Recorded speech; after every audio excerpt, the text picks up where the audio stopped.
Welcome to Happily Ever After. This is the Raj family, and we are still continuing with our interracial marriage, part 2 of arranged versus love marriage. And if you haven't watched part 1, please feel free to go and watch part 1, and this is the continuation. I have more questions, and I'm sure you have more questions as well. Now, did anyone tell anything negative about our relationship or about me before getting married?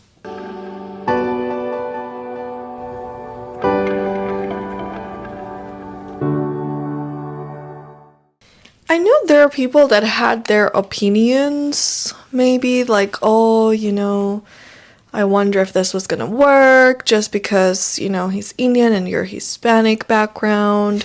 So kind of like just a thought someone mentioned, but I think, and then maybe some people sometimes at the very beginning that I didn't know you as much in depth, like, maybe he's like this or like that. And it does plant seeds, but at the same time, it helped that we already had a friendship.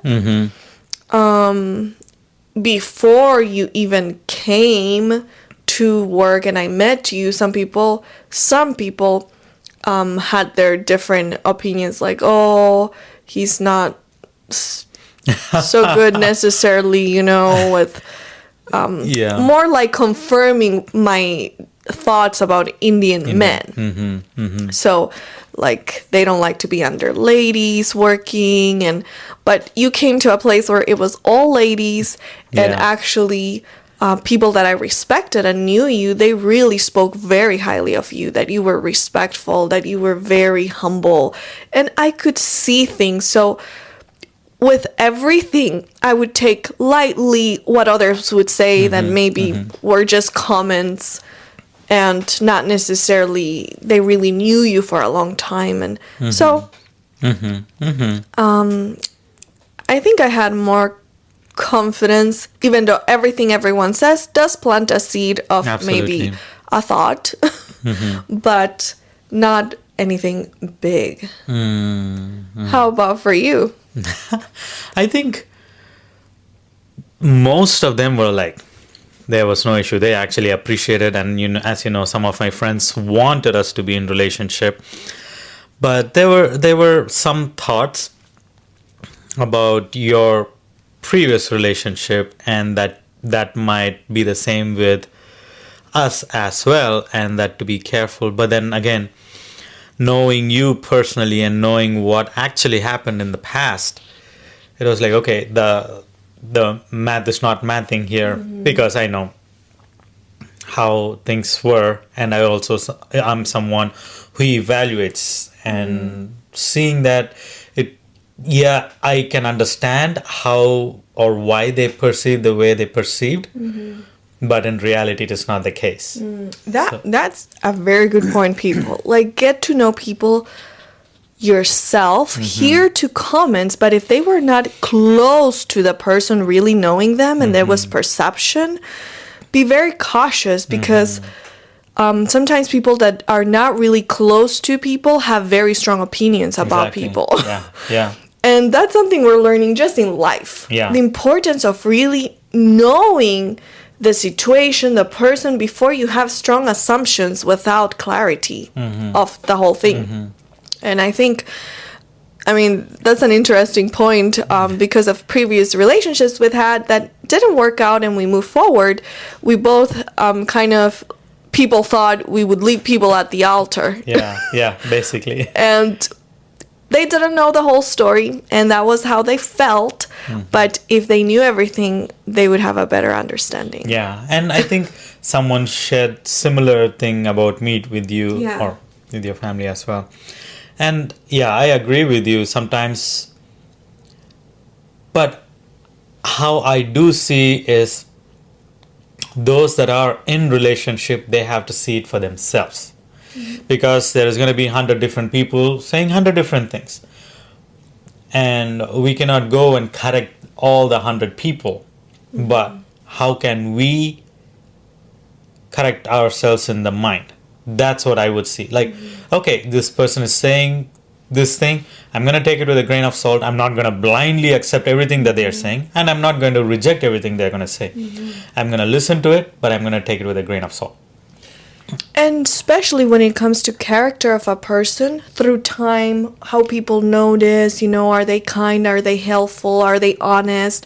Those things have weightage, just their reputation and their impact in society, in work, in everything. But perceptions of like how exactly the person deals with stuff, or maybe even relationships, if someone was in a previous relationship, that's very complicated to give your opinion unless you were super close to both and understood the whole story.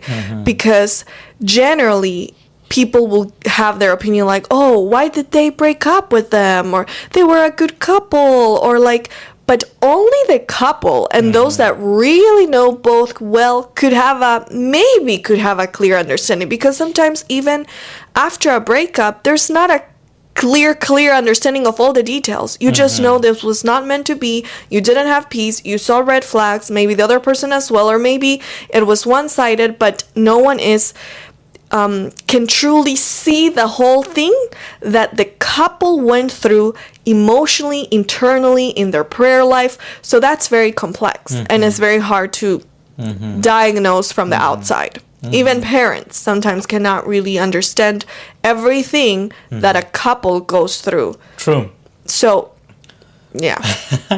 And that's why I think it is very vital for the couple to have a friendship first, not just jump into a relationship. Oh, she looks great and someone recommended, or he has a nice personality and he's making a lot of money, so let's just move forward. No, very important. The main thing is to have a friendship first, because that's what helped you, that's what helped me as well when people said certain things. Yeah. It's a very interesting dynamics, but thankfully, we had that solid foundation, which is called friendship, that helped us to move forward from what other people said, because it didn't match, right? They said something we knew about more that made the story more complete, and others maybe throw pieces but disconnected from the big picture that we already knew. So that helped a lot. Yeah. So that is another thing that I really like about having this type of like love marriage instead of arranged marriage, because when it comes to arranged marriage, that becomes a huge deal. If someone says something negative about the girl to the guy's family, or vice versa, immediately the family is involved and trying to figure things out, and then it's labeled like bad person. And that not only affects that particular girl or the guy, but also it affects their future, like not in the present, but also in the future. Like if there is someone else that is going to go, the society is going to be like, oh, you're going to go to this girl's house for checking them out. Or we saw the guy's family come here. They already had this type of issue, and the stories become even worse, because you're not even giving a chance for the guy or the girl's family to speak with them. Already there is a negative connotation going on in the life, and people add fuel to the fire, and things get even worse.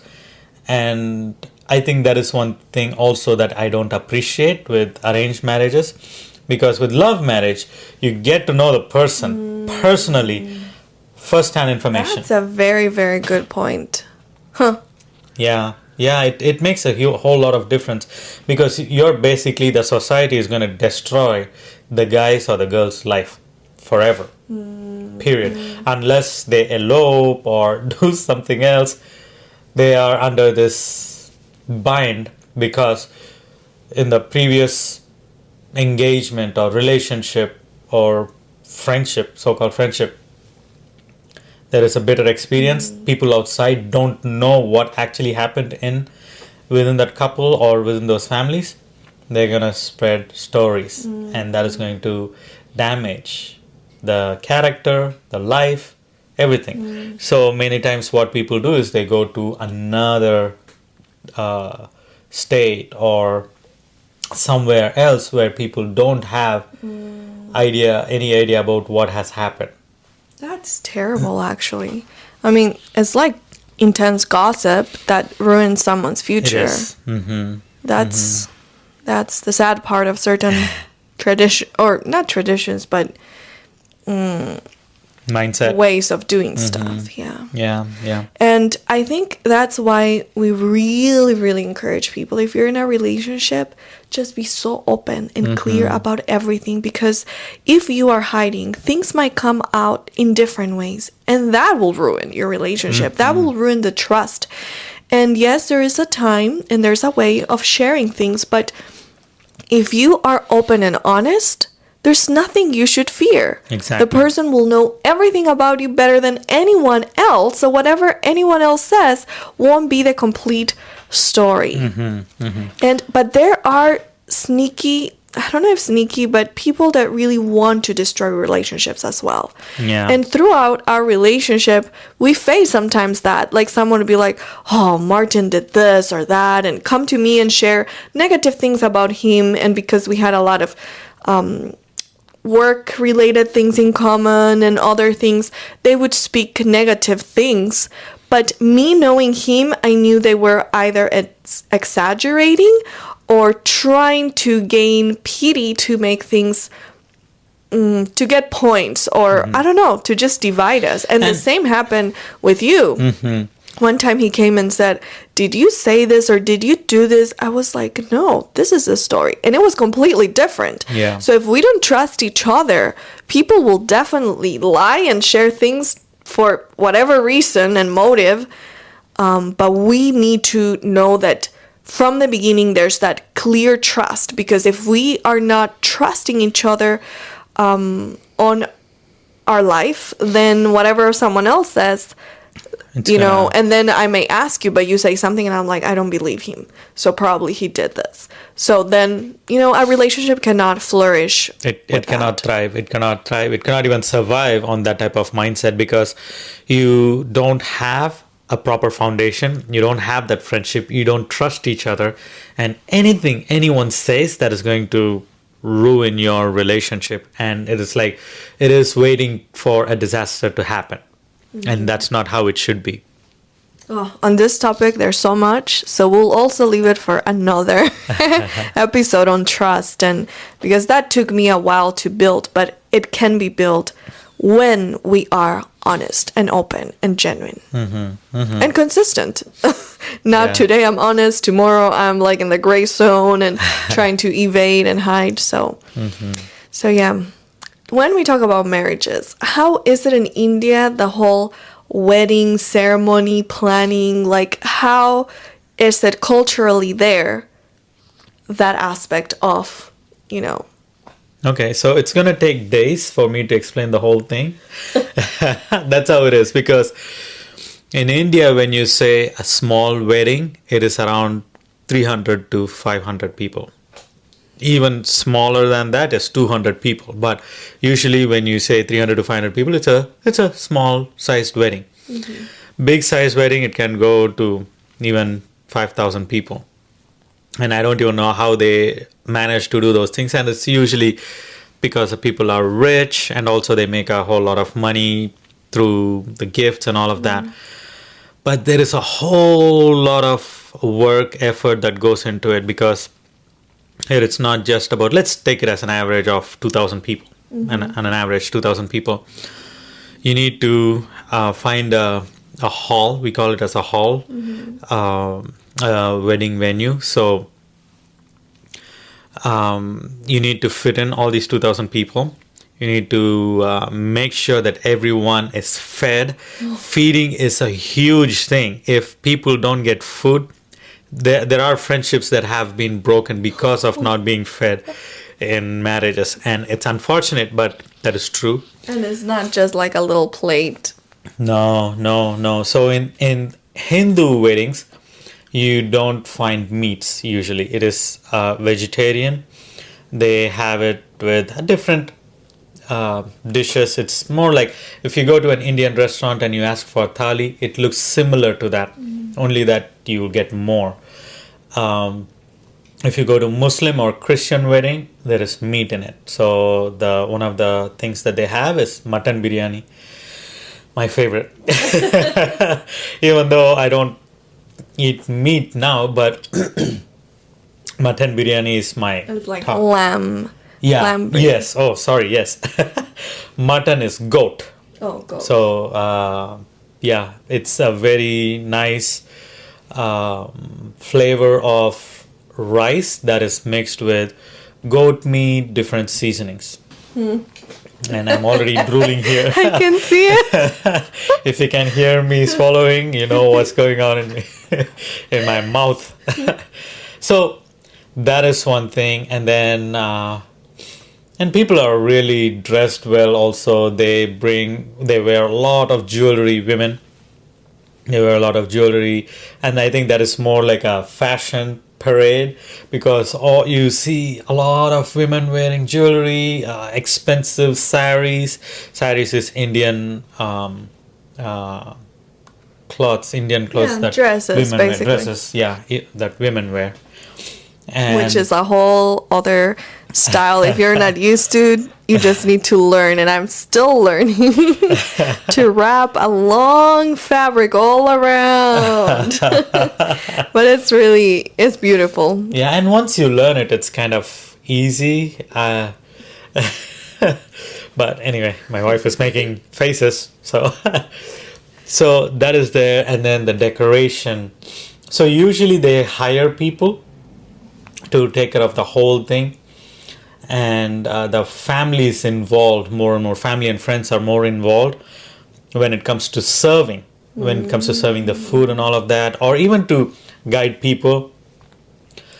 That again, depending on each family's way of seeing things, because some people, they just hire people for everything, and then the company would come and take care of the food, guiding people.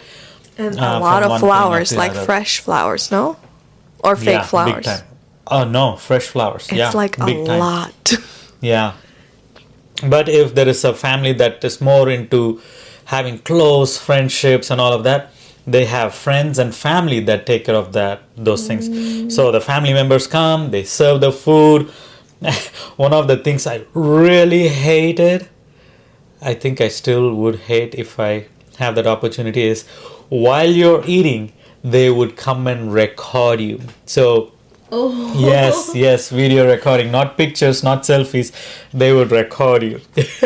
And I think that is to show that people were fed, people were happy, and who all were there. This is for Like a wedding video. wedding video. Yeah, but you don't need to record people eating, but I think it is something that It's the highlight of it's the a wedding. highlight. Exactly. In Indian culture, food is the most highlight. After how much jewelry or things that the bride wore and how she was dressed.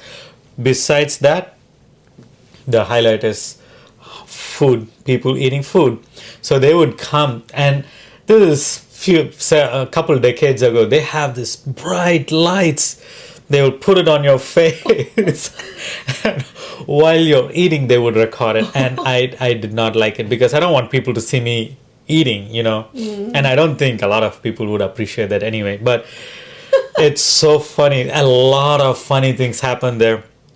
So when you see in the corner of your eye, you see someone is coming to record, or the videographer is recording.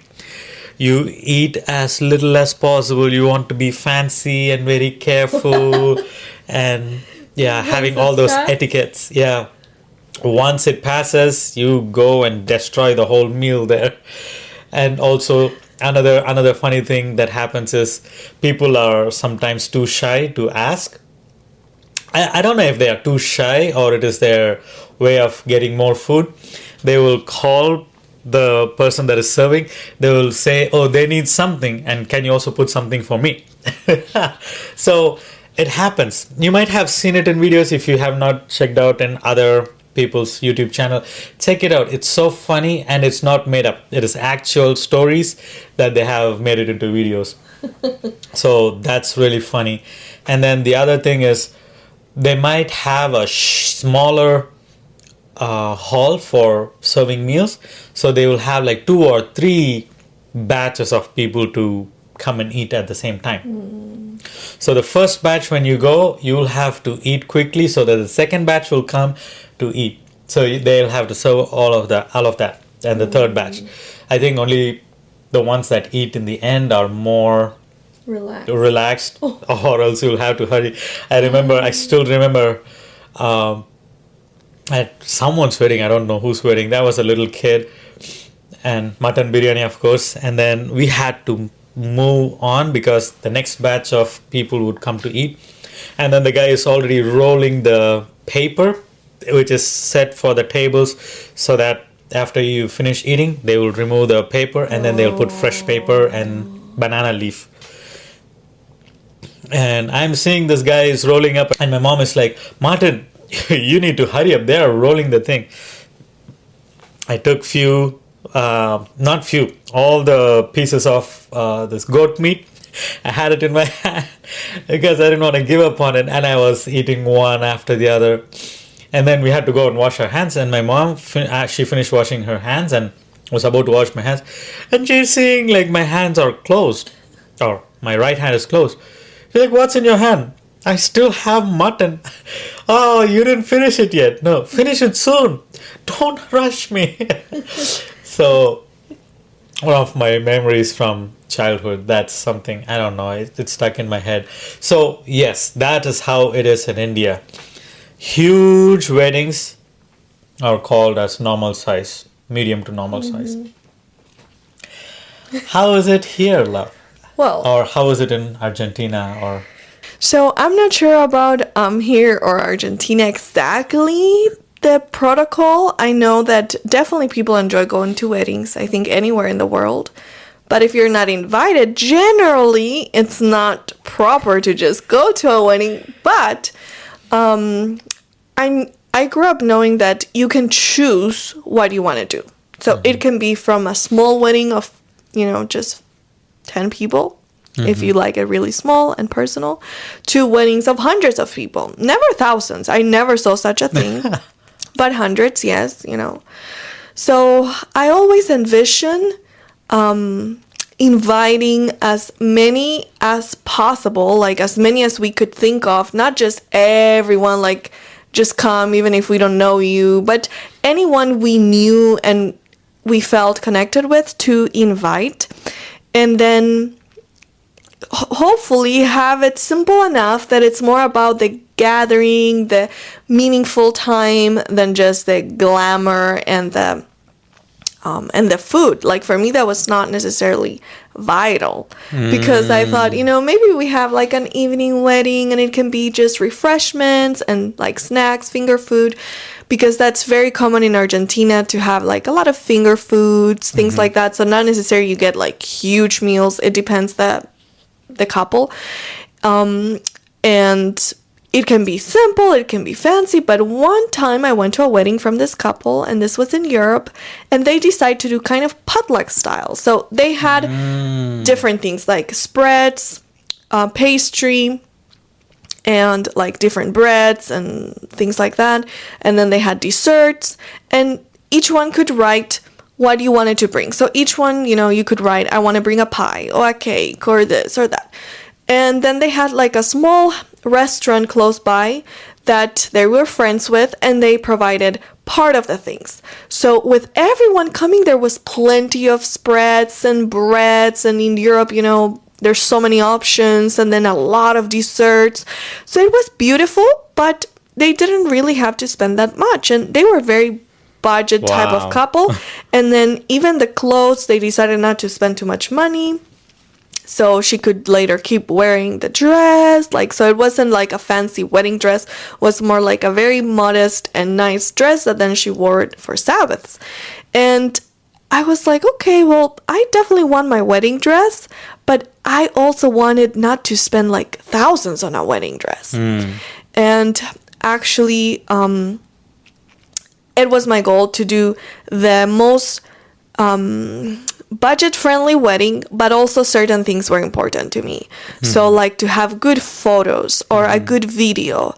And then when we were planning our wedding, for you it was like food has to be there. Like that's an important part. So I was like, okay, we'll compromise on this. Like we will come to a middle term. The food will be the food you choose and the menu you would like.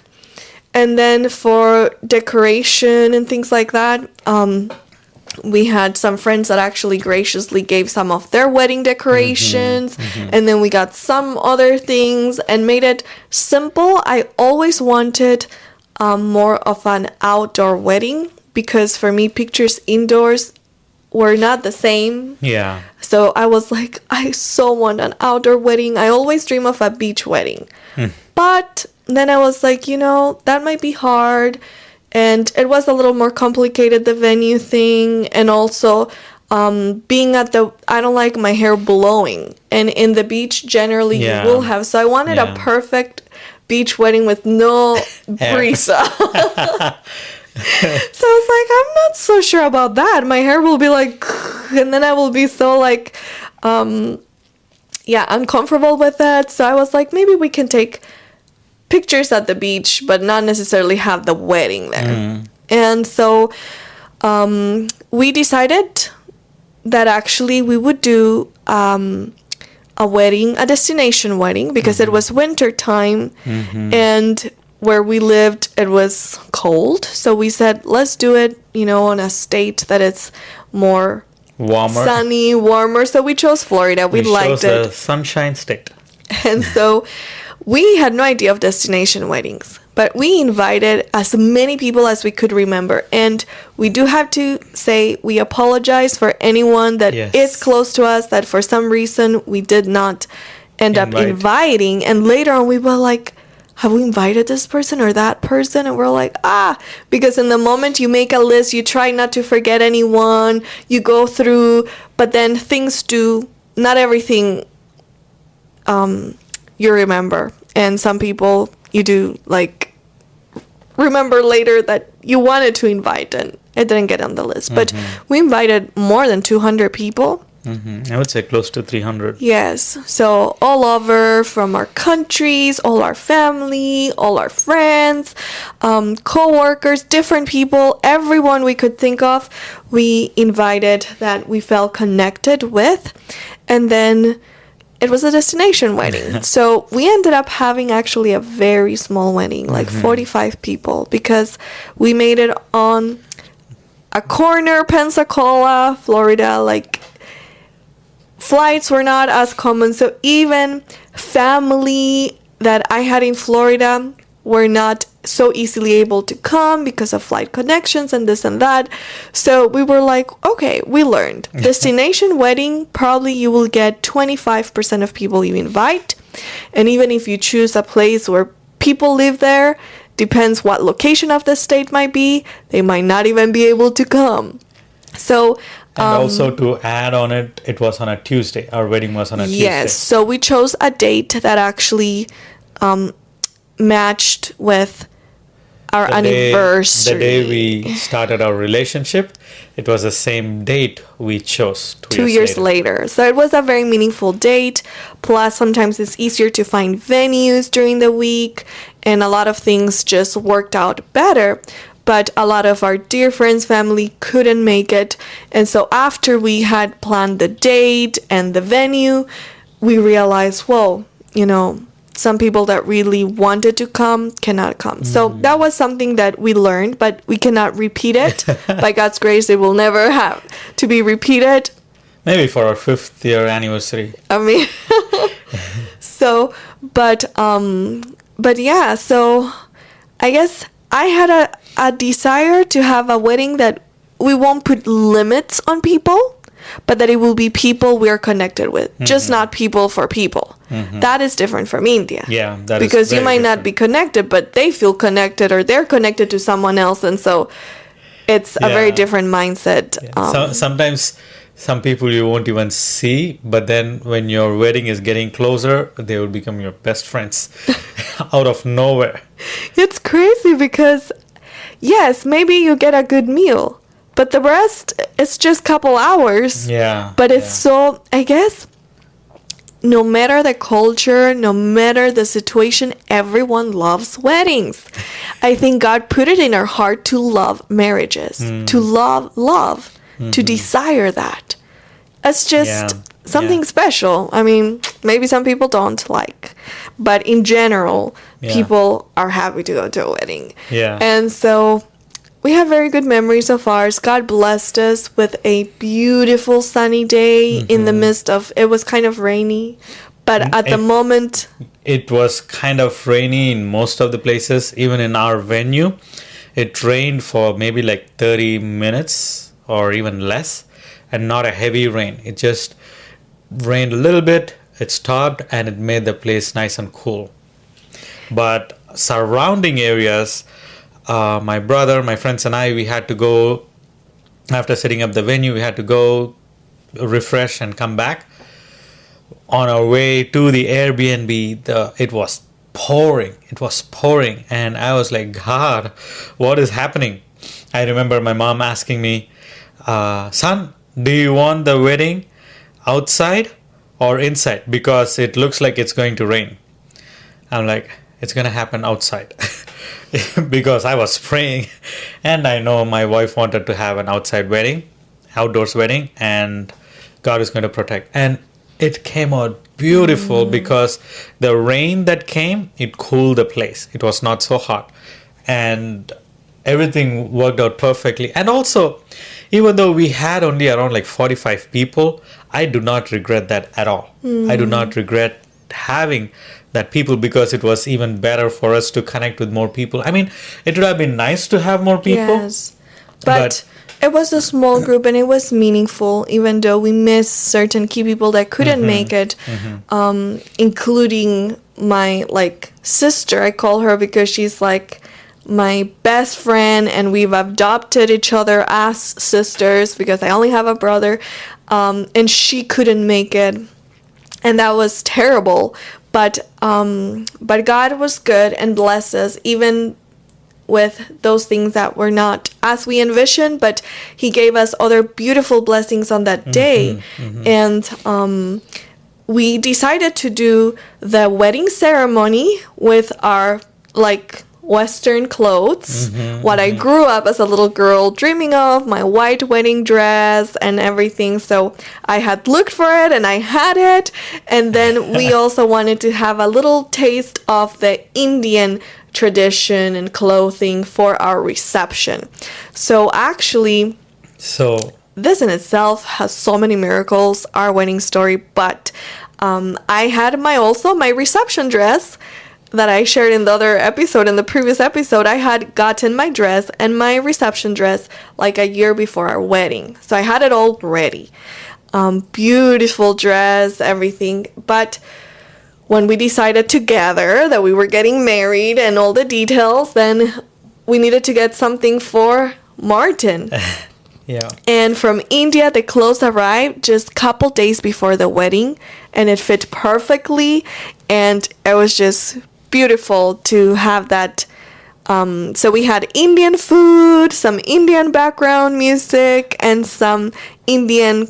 Yeah, I mean, I thought she was going to share this miracle that it came. Yes, the Indian clothes came, but it didn't come to it came, but they returned it for some reason. We didn't receive it at all.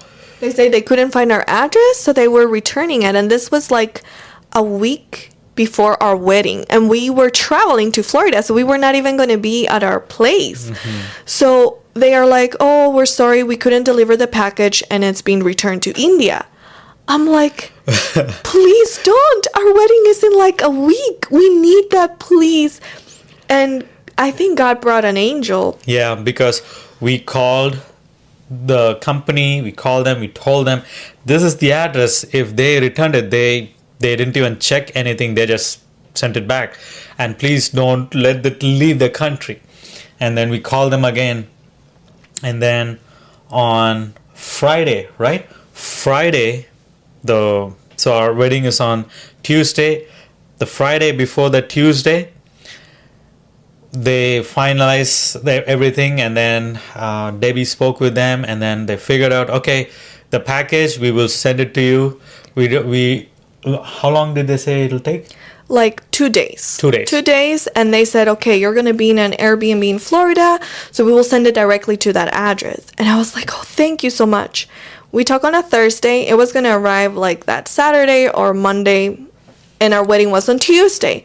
So we were praying, and the next day, Friday, before the afternoon, I think at noon or so, the package was at the door of the Airbnb.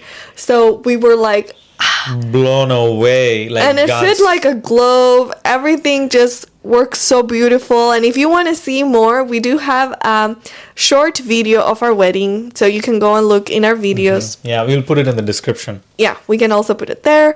And so we have a video of our wedding. We have also a video of a song my brother composed for us that was Yeah. just so beautiful to have both of our brothers share that day. But my brother is a composer, is into music, and he just shared kind of from his perspective our story. So you can see a little bit more as well through that. And Yes. And that's why for us, marriage is a miracle. It's not something that you just see, oh, we fall in love and we fall out of love. Oh, no, we fall in love again. Not that. It has to be God led and two worlds coming together, and it has to be only God that can bring together, right? It's not just two people trying to come together and make things happen. No, it has to be something, a bigger power, a higher power that keeps us together. And throughout, and there is more miracles that we have not shared. Maybe we should make a separate podcast on that. all on the wedding preparations, because there's so many things from tips to resources to things we learn, and it might help someone as well to get some ideas. But I had one other question related to love marriage. And how was it? Many people say they're so scared and afraid the day they're going to get married. They get cold feet, like a lot of different things, or they're shaking so much. How was it for you? I was ready for the day to be over. Why? Honestly, I don't know. I have, like, not in a bad way, but for me, I was thinking, okay, so how this is all going to go, because I've attended others' weddings, but I have not been married before, so I don't know how it feels. So part of me was like, let this be over. But the other part of me is like, I'm going to get married. I'm going to be married. So let's do this, you know. But never, I don't know, people ask me those questions like, did you feel nervous when you were going to ask Debbie to be in relationship? No, I was happy to be in the relationship. The only thing is that I was wondering if she was going to say yes or no.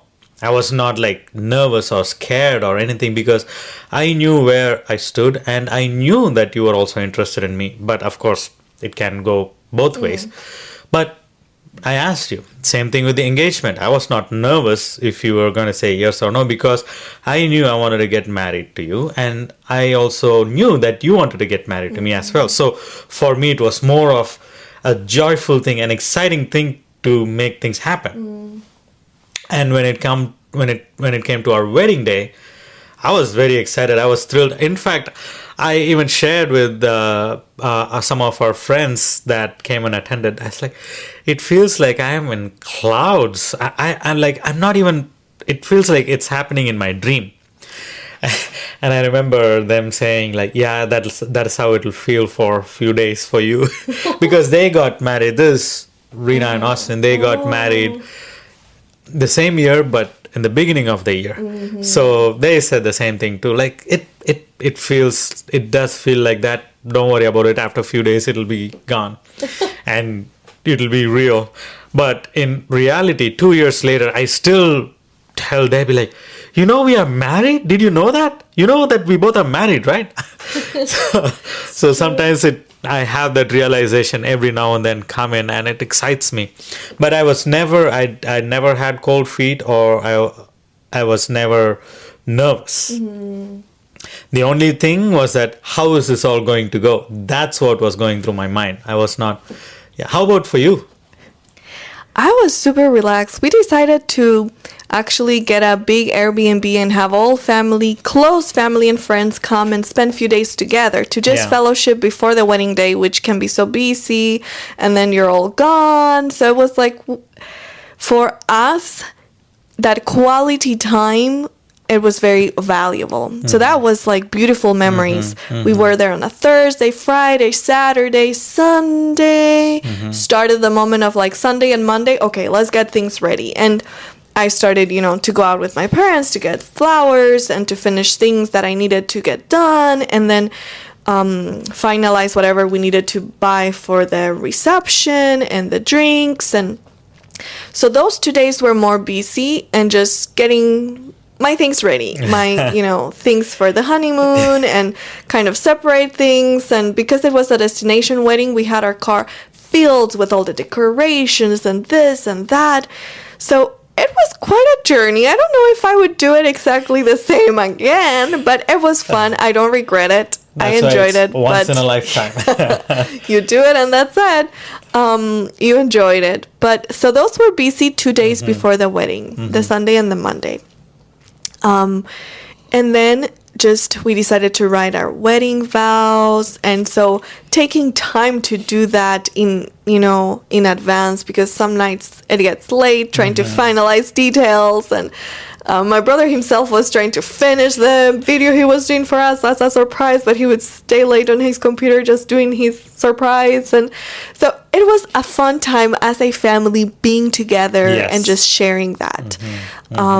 And then the day of the wedding, I had planned, everything else was kind of pre-planned. We had a lot of amazing friends and family that helped with like setting up the tables and just the reception. And since it was a small wedding, it wasn't as complicated, but still, it's always a lot of work. The day of the wedding, I was just kind of focused that I would just get ready, enjoy the day, and that's it. That was my only goal. And it was really nice, actually. And I didn't feel stressed at all. I almost felt like such a peace and a calmness that I was like, is everything okay? Like, is this normal or not? It's something you envision your whole life coming, and then the day's there and you feel completely like safe. Like you're marrying your best friend. You're marrying someone you know. So it's like, okay, it's just we're sealing our lives together. But it was not stressful, like, oh, who will this guy be? Or what am I doing? Or will I regret it? None of that. Even though it is a new chapter. And suddenly it kicks in, like, okay, now we're going to be together. And, okay, it's going to be another level in our friendship that is going to be new for both of us. So that was kind of just, like, here and there in the reception, it kicked me, like, okay, now we're gonna be husband and wife, like like now it's not gonna continue like before. It's gonna be deeper, and we're gonna be in the same house, same room. Yes, that was totally new. Like none of us had been married before, so it was like a new unknown thing. But in a way, so beautiful. It was. So I guess the to summarize my feelings was just peace, anticipation, and just going with the flow. Yeah, and that's why it is easier to fall in love and get married than just arranged marriage. But again, I'm not saying no to arranged marriage at all.